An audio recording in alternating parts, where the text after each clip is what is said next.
Good morning students. आज हम एक बार पुनः आपके सामने एक नए वीडियो के साथ आपके सामने प्रस्तुत हो रहे हैं जो ह्यूमन डेवलपमेंट से रिलेटेड है। यह बुक 2 का चैप्टर 3 है। यह चैप्टर भी आपके लिए इम्पॉर्टेंट है। इससे भी 3 से 5 नंबर के प्रश्न प्रत्येक वर्ष CBSE एग्ज़ाम में पूछे जाते हैं। अगर आप इस वीडियो को प्रारंभ से अंत तक अगर आप कंटेंट को देखें, पढ़ें, उसे समझें और लास्ट में अगर आप असाइनमेंट्स को बना लें तो मैं समझता हूं कि अलग से इस चैप्टर्स को पढ़ने की आवश्यकता नहीं है। आप निश्चित रूप से 100% अंक जरूर लाएंगे। तो मैं इसको प्रारंभ करने से पहले थोड़ा ओवरव्यू दे दूं कि इस चैप्टर में आपको पढ़ना क्या है। इस चैप्टर में आपको कंसेप्ट जानना है कि ह्यूमन डेवलपमेंट होता क्या है। मानव विकास का सबसे पहले जो रिपोर्ट आया वह UNDP के द्वारा 1990 में आया। UNDP UN एजेंसी है जो ह्यूमन डेवलपमेंट के बारे में यह बताती है। विश्व के प्रत्येक देशों के ह्यूमन डेवलपमेंट के बारे में यह अपनी रिपोर्ट प्रस्तुत करती है। तो 1990 में जो एक डिफिनीसन आया था, उस डिफिनीसन को मैंने यहाँ देने का प्रयास किया है। वह यह बताता है कि it's a process of widening people choices as well as raising the level of wellbeing. Growth और डेवलपमेंट के बारे में है। ग्रोथ क्वांटिटेटिव है और डेवलपमेंट जो है वो क्वालिटेटिव है। ग्रोथ आपका पॉजिटिव और नेगेटिव दोनों हो सकता है, लेकिन डेवलपमेंट जो है वह हर समय पॉजिटिव होगा। दूसरी बात, इंडिकेटर्स में इसमें पढ़ने हैं। व्हाट आर द 3 इंडिसेस, है ना, जिसके आधार पर किसी कंट्री के आप विकास को एसेस करते हैं। वह सोशल इंडिकेटर हो सकता है, इकोनॉमिक इंडिकेटर्स हो सकता है, हेल्थ इंडिकेटर हो सकता है। फिर हम ये जानने का प्रयास करेंगे कि भारत की स्थिति वर्ल्ड रैंकिंग में क्या है। अगर 199 कंट्रीज़ के आंकड़े जो UNDP ने प्रस्तुत किए 2019 में, उसमें भारत का जो रैंक है वो 129 है। यह पिछले वर्षों तक यह 130 हुआ करता था, लेकिन एक पायदान हम ऊपर गए हैं और हम अभी 129 पर हैं। धीरे धीरे हमारी स्थिति जो है अच्छी हो रही है। और HDI वैल्यू का मतलब 0 से 1 के बीच हम प्रत्येक देश के HDI वैल्यू को बताते हैं कि 1 का मतलब होता है 100%। और धीरे धीरे आप देखेंगे कि भारत में भी यह वैल्यू लगातार बढ़ रहा है, 0.647%। अब इस 77 जो है आपका HDI है। हाईएस्ट एंड लोएस्ट, जब हम देश की बात करते हैं तो सबसे ज़्यादा जो HDI है नॉर्वे में है 0.95, और सबसे कम जो है वो नाइजर में है। लेकिन अगर हम भारत की स्थिति को यहाँ पर रखना चाहेंगे, भारत में सबसे अधिक HDI केरल में है, सबसे कम उड़ीसा में है। अगर आप रैंक अगर देखें वर्ल्ड हैप्पीनेस इंडेक्स में भारत का, तो यह 144वें पायदान पर है। और हैप्पीएस्ट स्टेट जो हमारा है वो सिक्किम है। हमने अभी आपको बताया कि facts and figures and diagrams के माध्यम से अगर आप इस चैप्टर को समझें तो और भी आसान हो जाएगा। इसमें हमने वर्ल्ड के 5 कंट्रीज़ को लिया है जिसके रैंकिंग अभी HDI में सबसे अधिक है। नॉर्वे जो यूरोपियन कंट्री है जिसका वैल्यू 0.95 0.954 पर, स्विट्ज़रलैंड का 0.946, आयरलैंड 0.942, जर्मनी 0.939। ये चारों देश यूरोप के हैं। तो यूरोप में HDI का लेवल बहुत ज़्यादा, आप समझ सकते हैं कि मानव का विकास यूरोपियन देशों में सबसे अधिक हुआ है। 5वें पायदान पर ऑस्ट्रेलिया है, 0.938 है। लेकिन अगर हम बॉटम से आएँ तो सबसे बॉटम 189 पोजीशन पर नाइजर है जिसका वैल्यू 0.354 है।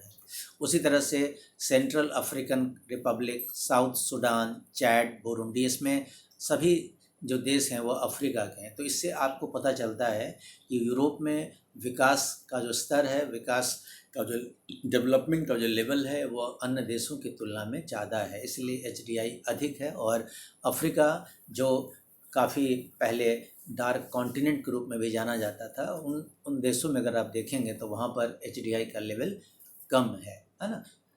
यह स्थिति है। अगर आप केरल का हमने बताया है स्टेट में, है ना, हाईएस्ट है और लोएस्ट उड़ीसा में है। तो लोएस्ट अगर 3 स्टेट अगर आता है तो आप उड़ीसा, बिहार का नाम लेंगे, है ना, छत्तीसगढ़ का नाम लेंगे। हाईएस्ट में अगर आता है तो केरल, पंजाब, गोवा का नाम लेंगे। अगर यूनियन टेरिटरी को अगर आप देखें तो चंडीगढ़ में सबसे अधिक है, दादर नगर हवेली में यह सबसे कम है।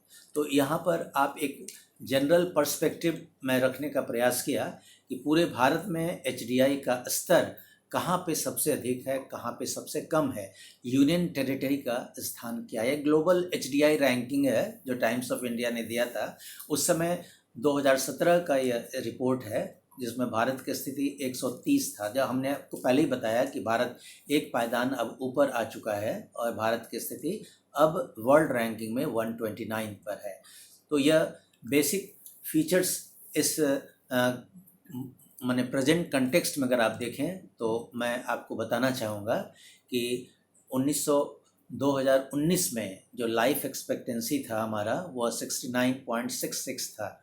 और जो अगर आप देखेंगे कि अगर प्रीवियस ईयर्स से अगर हम कंपेयर करें तो यह काफ़ी हद तक यह लाइफ एक्सपेक्टेंसी जो है हमारा बढ़ रहा है। यह सिंबल है कि हम विकास की ओर अग्रसर हैं।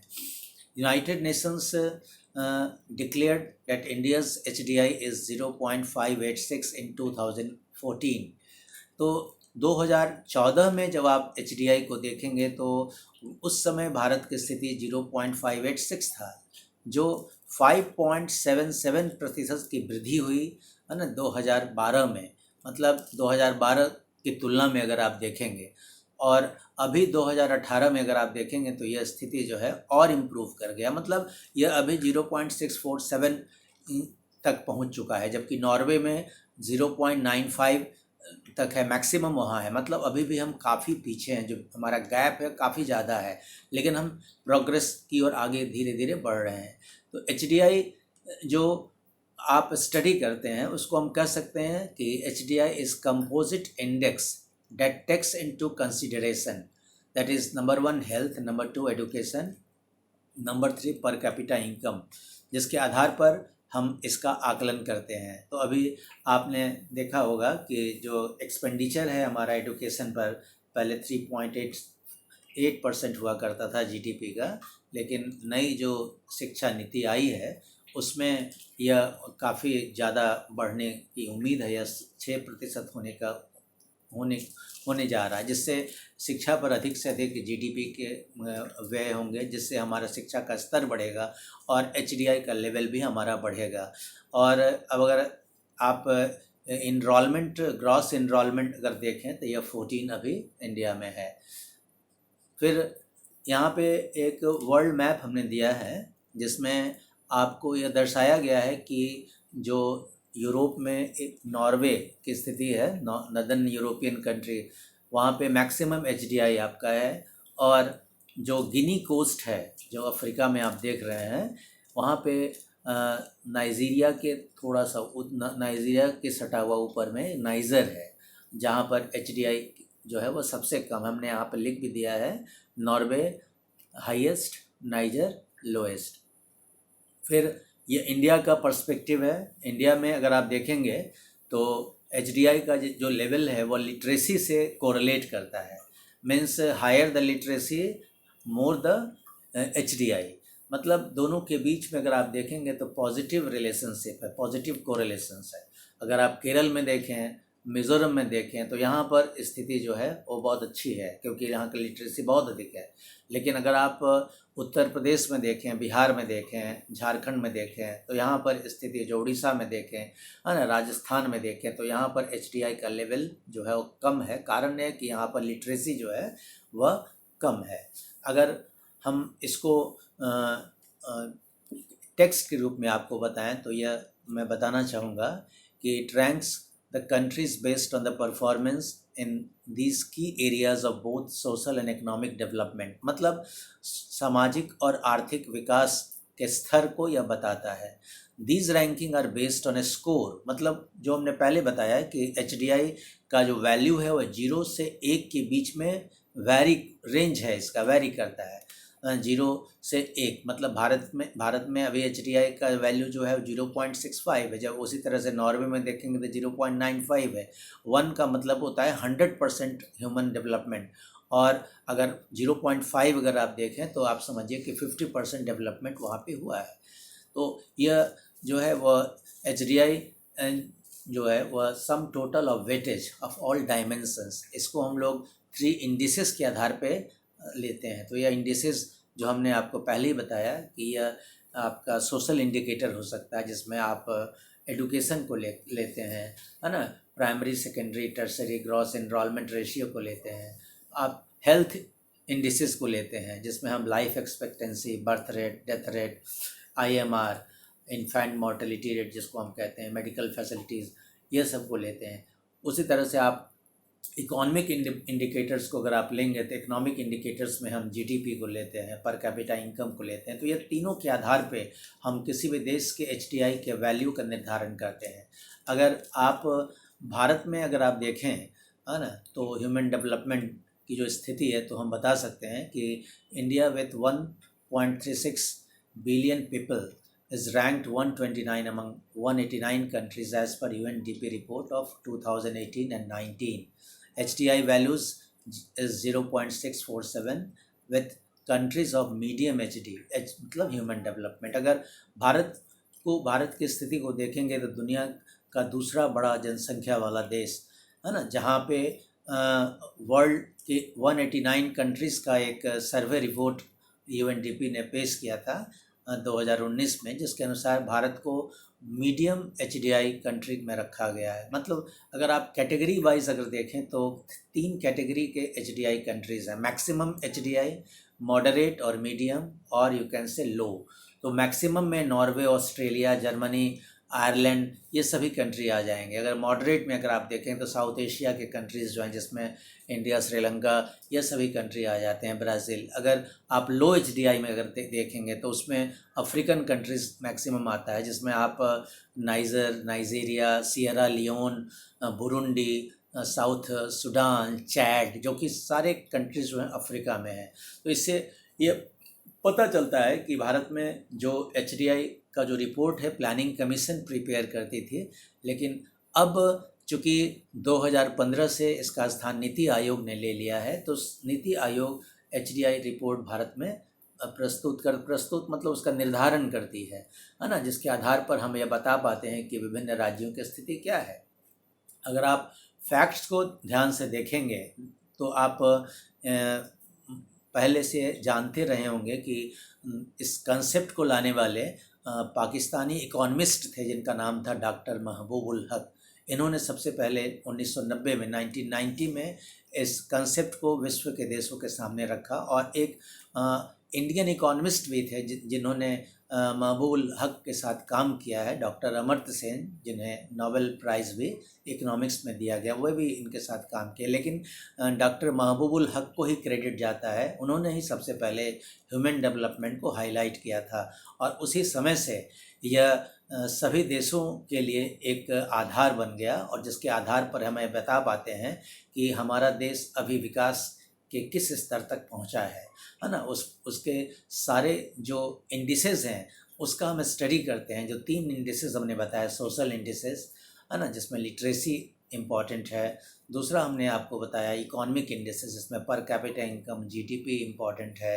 तीसरा हमने आपको बताया हेल्थ इंडिसेस, जिसमें आपका सबसे important life expectancy, birth rate, death rate और IMR है। तो पिलर्स की जब आप बात करेंगे तो जो 4 प्रोमिनेंट पिलर्स हैं जिसको हम आधार कहते हैं, HDI के आधार स्तंभ, तो आप कह सकते हैं कि वह समता है, इक्विटी है ना, सस्टेनेबिलिटी है, प्रोडक्टिविटी है और एम्पावरमेंट है। ये 4 जो है HDI के पिलर्स होते हैं। तो हर प्रत्येक देश को यह चाहिए होता है कि ये चारों जो पिलर्स हैं उसको वह सुदृढ़ करें, उसको स्ट्रेंथन करें, ताकि जो HDI का जो लेवल है हमारा बढ़े। और 4 अप्रोचेस दिए हैं ह्यूमन डेवलपमेंट, UNDP ने इसको स्टडी करने के लिए। हम इनकम के आधार पर स्टडी कर सकते हैं, वेलफेयर के आधार पे कर सकते हैं, बेसिक नीड्स के आधार पे कर सकते हैं, कैपेबिलिटी के आधार पर कर सकते हैं। Means these are the 4 approaches of HDI। whereas equity, sustainability, productivity, empowerment are the 4 pillars. तो ये pillars जो है वो कंट्री के डेवलपमेंट के लिए ज़रूरी है, और इनका जो आकलन है वह इनकम, वेलफेयर, बेसिक नीड्स और कैपेबिलिटी के आधार पर किया जाता है। तो इनकम का अप्रोच और बेसिक नीड्स का जो अप्रोच है वो ILO ने प्रस्तुत किया था, जिसमें 6 बेसिक नीड्स जो हैं वो उसको आधार माना गया था।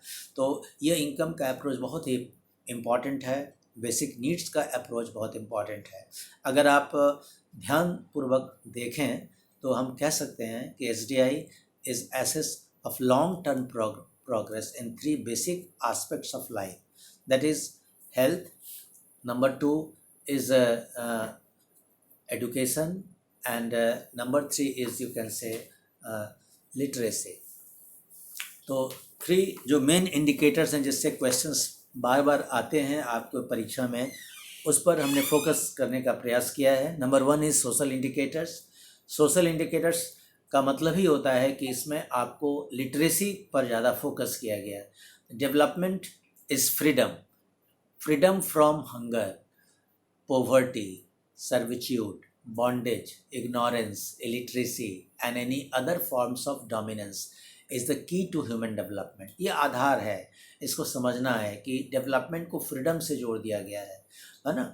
और लिटरेसी इसके prominent aspect है। Literacy, it is necessary for a person to be literate before he becomes educated. Higher level of education provides dynamism to society and helps in social upliftment. जितना अधिक लिटरेसी रेट होगा उतना ही अधिक social upliftment होगा उस country में, उतना ही अधिक डायनेमिज्म समाज में आएगा। इसलिए हर कंट्री लिटरेसी पर फोकस करती है। और अभी आप देखेंगे भारतवर्ष में कि 1991 से 2001 को लिटरेसी डिकेड के रूप में डिक्लेयर किया गया था। लिटरेसी मिशन प्रोग्राम चलाया गया था, जिससे लिटरेसी काफ़ी अधिक बढ़ी है।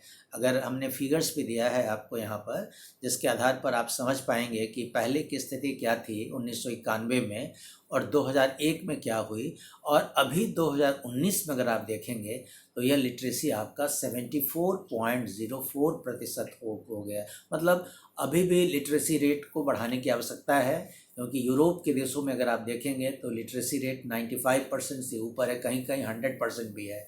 तो यह भी रीजनल डिस्पैरिटीज़ है। इस आधार पर आप देख रहे होंगे कि कुछ ऐसे स्टेट हैं जहाँ पर 95% से अधिक लिटरेसी है, जहाँ पर 86 से 95% के बीच में है, और ऐसे भी हैं जहाँ पर नेशनल एवरेज से कम है। तो नेशनल एवरेज का मतलब 73% है। तो अगर आप देखेंगे ध्यान से तो जो हमारा हार्टलैंड है, उत्तर प्रदेश, बिहार, झारखंड, है ना, ये सभी हार्टलैंड जो है इंडिया का, जहाँ पर लिटरेसी रेट कम है। लिटरेसी रेट कम होने के कारण यहाँ पर HDI का जो लेवल है वह भी कम है। तो मतलब HDI और लिटरेसी के बीच में पॉजिटिव कोरिलेशन है ना। यहाँ पे हमने आपको ये बताने का प्रयास किया ग्राफ के माध्यम से कि 1987-88 और 2017-18 के बीच में लिटरेसी में जेंडर गैप क्या था मेल फीमेल में। तो अगर आप देखेंगे तो ये जेंडर गैप जहाँ 1987-88 में 28.8% था, वह घटकर अब 16.9% हो गया। मतलब धीरे धीरे इसमें कमी आ रही है, जो इस बात का द्योतक है कि हम विकास की ओर अग्रसर हैं। We are marching towards progress, economic progress, economic development you can से।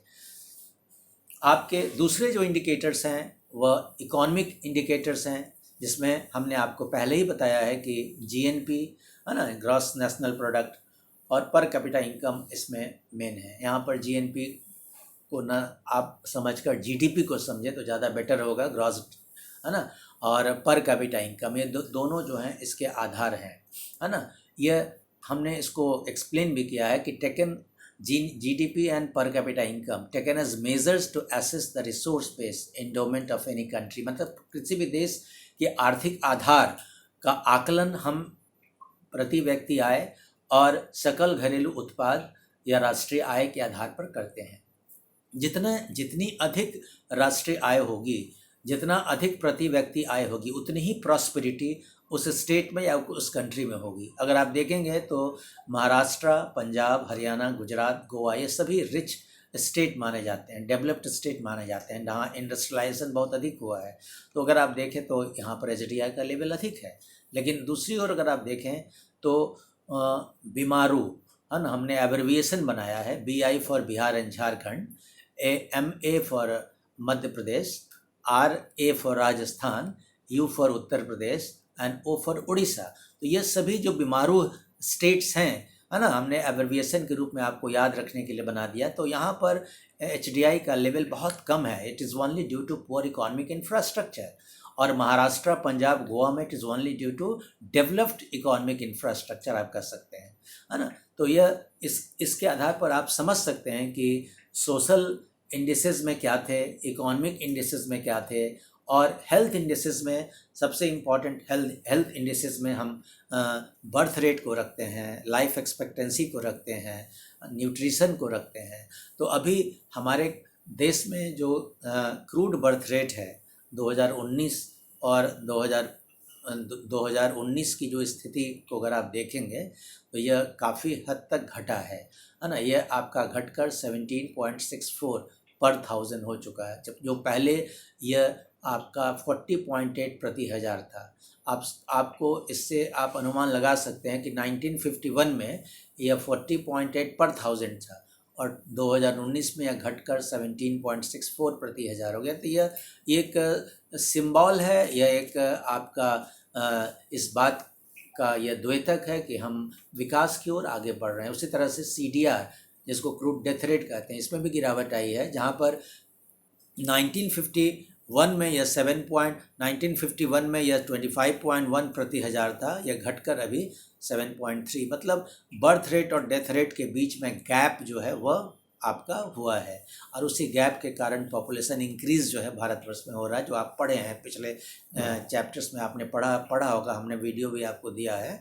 लाइफ एक्सपेक्टेंसी अगर आप देखेंगे, है ना, तो जीवन जो प्रत्याशा है वह भी काफ़ी बड़ा है। आज़ादी के समय यह सिर्फ 37 वर्ष हुआ करता था, 37 ईयर्स, जो अभी बढ़कर आपका यह काफ़ी अधिक, मतलब मोर देन 70 ईयर्स, 74 तक पहुंच चुका है। तो उसी तरह से इन्फेंट मॉर्टेलिटी की स्थिति है ना, जो बच्चों की जो मृत्यु दर है, जो 1951 में 148 पर 1000 था, जो अभी घटकर यह 30.9 है। तो यह हेल्थ इंडिसेस में भी सुधार हो रहा है। 3 ऐसे फैक्टर्स हैं जो एक हमारे HDI को इन्फ्लुएंस करते हैं, जिसमें सोशियो पॉलिटिकल सबसे इम्पॉर्टेंट है ना। दूसरा आपका इकोनॉमिक है, इकोनॉमिक बेस होना चाहिए, जैसे हमने महाराष्ट्र का बताया, है ना, तमिलनाडु, पंजाब, हरियाणा का बताया। और उसके दूसरे साइड में अगर आप जाएंगे तो बिहार, झारखंड, राजस्थान, उत्तर प्रदेश, है ना, की स्थिति को देखेंगे तो एडवर्स स्थिति आपको मिलेगी, हिस्टोरिकल पर्सपेक्टिव हो सकता है। तो ये 3 फैक्टर्स हैं जिसके आधार पर हम HDI किसी भी देश में इन्फ्लुएंस करता है। भारत में भी यही 3 फैक्टर हैं जिसके आधार पर डिस्पैरिटीज़ है। हर एक जगह पर यूनिफॉर्म आपको HDI का लेवल नहीं मिलेगा। तो socio political, economic and historical are the 3 factors which influence our HDI, है ना। यहाँ पर मैं यह बताने का आपको प्रयास किया हूँ कि भारत में कौन से फैक्टर्स हैं जो HDI को प्रभावित करते हैं। कभी कभी क्वेश्चंस ग्रोथ और डेवलपमेंट से भी पूछ देता है, कभी कभी आपको ह्यूमन डेवलपमेंट इंडेक्स और ह्यूमन पॉवर्टी इंडेक्स से भी पूछ देता है। तो यहाँ पर भी आप याद रखेंगे, हमने आपको पहले ही बताया था कि ग्रोथ जहाँ पर क्वांटिटेटिव चेंज है, वहीं डेवलपमेंट जो है क्वालिटेटिव चेंज है ना। अगर ग्रोथ को देखेंगे तो उसके वैल्यूज़ नेगेटिव में भी हो सकते हैं, पॉजिटिव में भी हो सकते हैं, लेकिन डेवलपमेंट के जो वैल्यूज़ हैं हर समय पॉजिटिव में होंगे। तो यहाँ पर इन दोनों के डिफरेंसेस को हमने टेबुलर फॉर्म में देने का प्रयास किया ताकि आपको अच्छी तरह से समझ में आए। उसी तरह से human development index HDI measures attainment in human development. 3 attainments है, सोशल, इकोनॉमिक एंड हेल्थ, जिसकी चर्चा हमने किया है।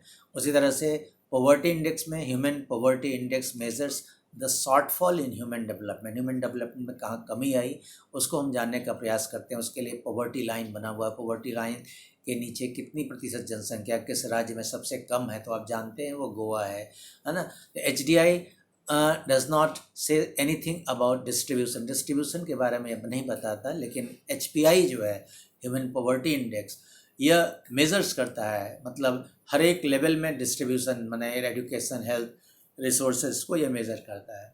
HDI इनकम मेज़र है और यह नॉन इनकम मेज़र, तो यह दोनों से क्वेश्चंस बोर्ड में आए हुए हैं, इसीलिए हमने टेबुलर फॉर्म बना दिया है। और लास्ट में हमने असाइनमेंट दिया है, यानी प्रीवियस 10 ईयर्स के क्वेश्चंस हैं इसमें। अगर आप इसको ध्यानपूर्वक बना लें तो आप बोर्ड में निश्चित रूप से अच्छा कर पाएंगे। MCQ के क्वेश्चंस हैं, इसको आप करने की कोशिश करेंगे, है ना। Which one of the following is India's rank in terms of HDI among countries of the world in 2019। हमने अभी जस्ट आपको बताया है कि it is 129, previously it was 130। which one of the following states of India has highest rank in HDI? मतलब तमिलनाडु, गुजरात, महाराष्ट्र, केरल और हरियाणा में किस स्टेट में सबसे ज़्यादा HDI का लेवल है? हमने आपको एक्सप्लेन किया है कि वह केरला है। Which one of the following states of India has the lowest female child sex ratio? सबसे कम जो है female child sex ratio Haryana में, आप जानते हैं। महिलाओं की संख्या वहाँ कम भी है ना। महिलाओं की संख्या केरल में ज़्यादा है। Which one of the following union territory of India has the highest literacy rate? अगर आप देखेंगे लक्षद्वीप, चंडीगढ़, दमन एंड दीव, अंडमान निकोबार, तो इसमें सबसे अधिक जो लिटरेसी रेट है वो कहाँ पर है? चंडीगढ़ में है। विच वन, लक्षद्वीप में भी ज़्यादा है। Which one of the following states of India has the lowest female literacy rate? Lowest female literacy में अगर आप आएंगे तो राजस्थान है। तो यह आपको हमने MCQ के क्वेश्चंस दिए हैं, और CBSE के क्वेश्चंस हमने 2011 से 2019 के बीच जो क्वेश्चंस आए हैं उसको हमने दिए हैं। आप कोशिश करेंगे इसको बनाने का, और मैप, इंडिया के मैप, आउटलाइन पॉलिटिकल मैप पर आप ये 4 चीज़ को दर्शाएंगे। यह चारों बोर्ड में पूछे जाते हैं। The state having highest value of HDI, हमने आपको बताया केरल को आप सेट करेंगे। State having lowest female literacy rate, Rajasthan को सेट करेंगे। Union territory where maximum literacy rate is found, है ना। मैक्सिमम लिटरेसी रेट कहाँ पर है? यूनियन टेरिटरी, जस्ट हमने बताया। Where state where lowest female child sex ratio is found, हमने अभी जस्ट बताया आपको, वह हरियाणा है। तो यह मैप स्किल को आप पूरा करेंगे, और इस वीडियो को आप देखेंगे बहुत बारीकी से, एक एक पहलू पर आप गौर करेंगे, और टेक्स्ट के रूप में हमने इसको प्रस्तुत करने की कोशिश की है, ताकि आप इसको अगर पूरा पढ़ लें तो नट सेल में आप मेमोरी में आप रख सकते हैं। क्वेश्चंस को आप बना लें तो इसमें आप जो भी क्वेश्चंस बोर्ड में पूछे जाते रहे हैं वो आप आसानी से बना पाएंगे। Thank you very much.